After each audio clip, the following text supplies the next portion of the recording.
And what are some of those sources? Where can we get carbon monoxide in our homes? Parking our car in the garage in the wintertime. When we get up in the morning, starting it up, leaving the garage door open. A lot of us think that exhaust is getting out, but it technically sits inside the garage. When you open the door, if you have a negative pressure in it, sucks it into the house. That's one. Water heaters are a huge thing, and actually the leading cause of carbon monoxide in a home, them and boilers. So they need to be set up properly. Stoves, there's just a lot of different things. All right, and you know, your son's here, I'm expecting a child coming up, and you've always told me when it comes to carbon monoxide that, you know, the effects that carbon monoxide can have on people actually kind of varies from how big you are, how young you are. Can you go into that a little bit? Well, yeah, when we're small, our bodies they're growing, they're trying to do what they need to do, and we're not putting them in an environment that they can do that. Where, you know, with carbon monoxide, it's also had pregnant women have noted to have smaller babies if they're subjected to lower level carbon monoxide. Again, like I said, memory loss, just a whole list of things. Depression, you know, all can come from carbon monoxide. All right, like I mentioned, very scary stuff for me as I kind of start that family, homeowner myself, and was looking up. Most homes should have a carbon monoxide detector in their home already, correct? They should have one in their home, and it's recommended to have one on each level. So if you have a two-story house, you want to have one on the first and second floor, maybe even by the basement. Carbon monoxide is lighter than air, so it rises. But you definitely want to have it in an area where you're going to hear it, especially when you're sleeping. If you're a sound sleeper, you're going to want to have it higher in the house. That's another traditional thing, is everybody has them mounted on the floor in an outlet. Well, if it rises, you know, that's going to be in carbon monoxide way later than you are. Okay, and you kind of mentioned it, you know, a lot of people have them plugged in. I know mine is at home. It's right by actually a heat register. Where's the best spot to kind of put those detectors so they're the most effective? You do want to have them in an area where there is a lot of air movement, but higher. I would say at least, I'd take a look at like by the thermostat. That way it's eye level, it's above where you are sleeping, whereas the ones that are plugged in on the floor, a lot of your store carbon monoxide detectors first will go off at 70 parts per million, and they have to be subjected to that somewhere between 1 and 4 hours. You know, so if low levels are bad for you, 70 parts per million is almost, for some cases, in people that are elderly or even younger children, it could be a deadly situation at that point, or at least cause damage health-wise. All right, and we'll be here until 8 o'clock as we discuss more with Jeff Blemke of Ultimate Air on our paid programming by Ultimate Air, our Ask the Experts, right here on 96.7 WBDK. 96.7 WBDK, Ask the Experts on a Saturday morning. I'm joined once again by Ultimate Air's Jeff Blemke. And Jeff, real quick, let's go into those levels again, just to see where we are at. Now, your alarms start at 15 parts per million. Kind of go up from there, you know, in terms of danger levels. Our levels will start, our alarm will start going off at like you said, 15 parts per million. It'll display at 5 parts per million just to let you know that it's there. And at 15, it gives a soft chirp. 35, it gives a little bit more of an aggressive alarm. At 70, it goes into a crisis mode, telling you to get out. Then we need to start looking at evacuating the house, getting it ventilated, and then we can go back in and start sourcing and find out what's going on. You know, when we start looking at low levels, obviously, you know, we're looking at up into the 70 parts per million can cause a lot of different things. I guess I see vertigo is even part of it, vomiting, you know, appetite loss, back pains. There's a lot of different things that are attached to low-level carbon monoxide, and that's meaning up until like 70 parts per million.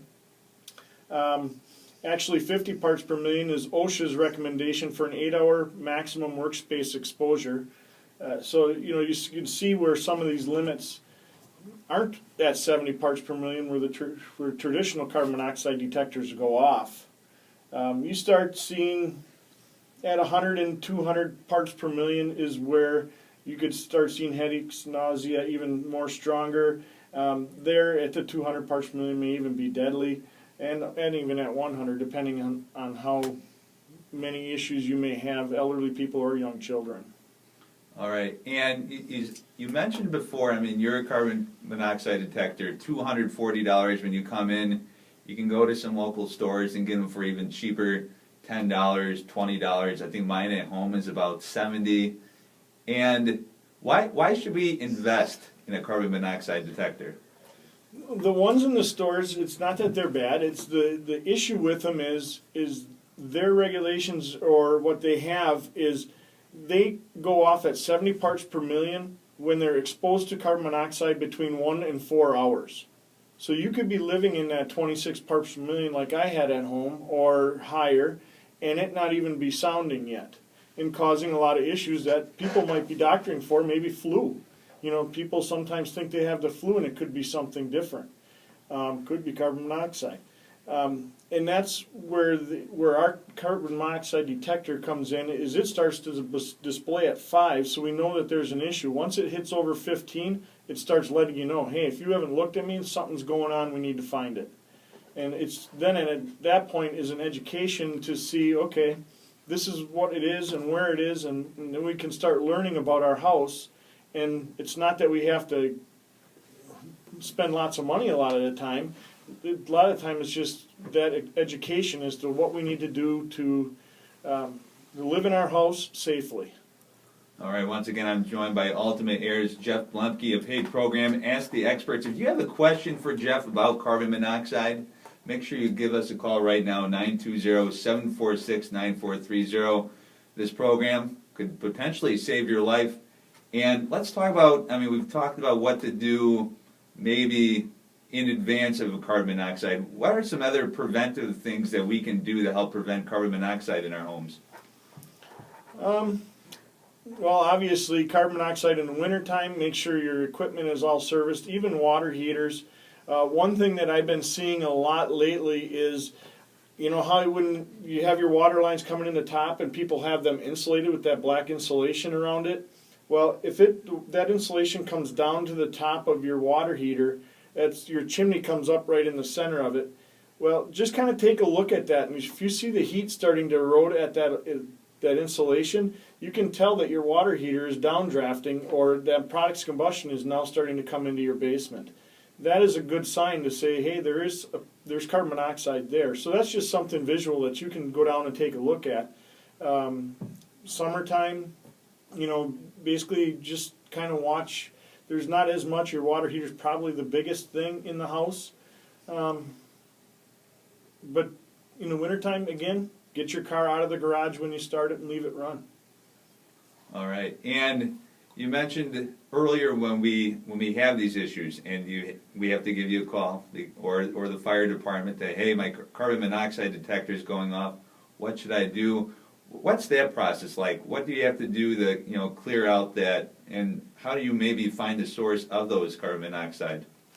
Well, we have an analyzer where, depending on the level of the carbon monoxide in the house, because I want my techs to be safe as well, we may just evacuate the house, get it ventilated if we're up over 100 parts per million, or if it's really we're in that crisis alarm.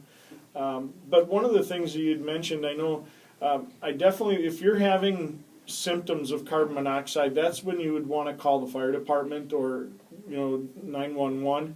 If it's just into a low-level alarm when you're not having symptoms, then really that would be our place to come out and try to find. But back to your question, I just wanted to say that because a lot of people do call the fire department, and their training is more in the fact of helping you get past the symptoms. Our training is more of finding the what and why. So that's what we would do. But when we come in on an alarm, we would go into your house, again, depending on how high it is, so our techs are safe. We would just start by asking questions. Okay, what are you doing in the home? Are you cooking? electric and gas ovens, or gas and electric ovens. The electric ovens can produce a little bit of carbon monoxide. If cheese falls off your pizza, gets on the burner or whatever, that will produce a little bit. But are you cooking a lot? Are you just scenario questions that will lead us in a direction, and just knock them off little by little. All right, once again, we're joined by Ultimate Air's Jeff Blemke. You mentioned one of those things that we can do to help kind of prevent carbon monoxide from entering our home or being created in our home is making sure that you get your furnace and your air conditioners checked. And you are also kind of presenting the Comfort Club. What is that?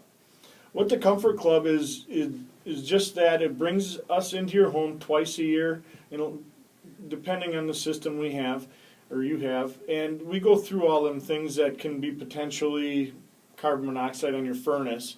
If you have water heaters, we can maintain them too and see how they're operating, make sure they're doing what they need to do so that you don't have that potential for carbon monoxide. Summer, we come out, we do your air conditioner, we wash the outdoor coil, check filters on your furnace, and so on and so forth that way, just to make sure that system as well is operating up to its peak efficiency. All right, and the safety part of it.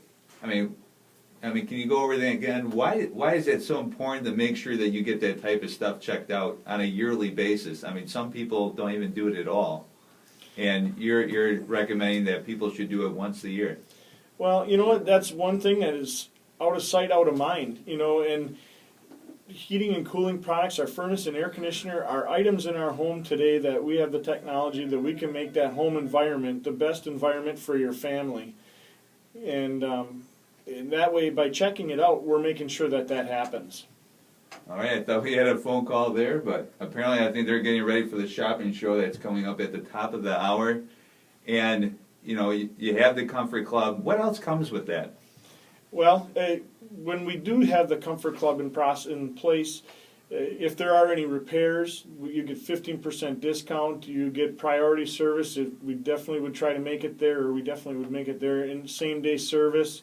The 15% discount goes 24 hours a day, so if something happens at 2 or 3 o'clock in the morning, there's no after hours or weekends.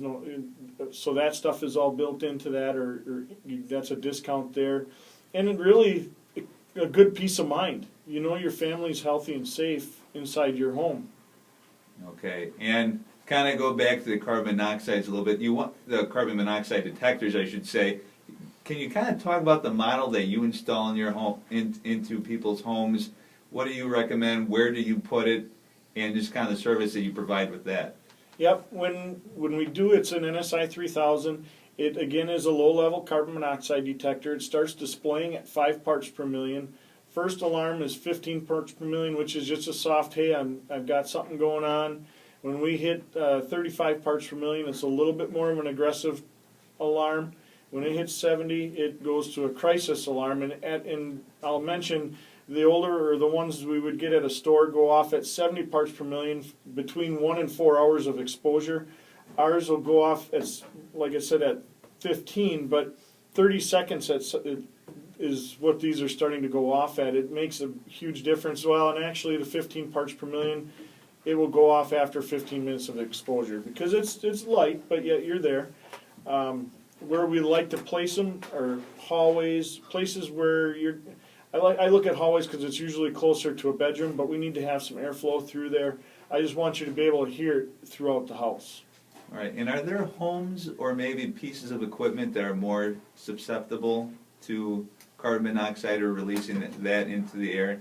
Like, is older homes more susceptible, older furnaces maybe?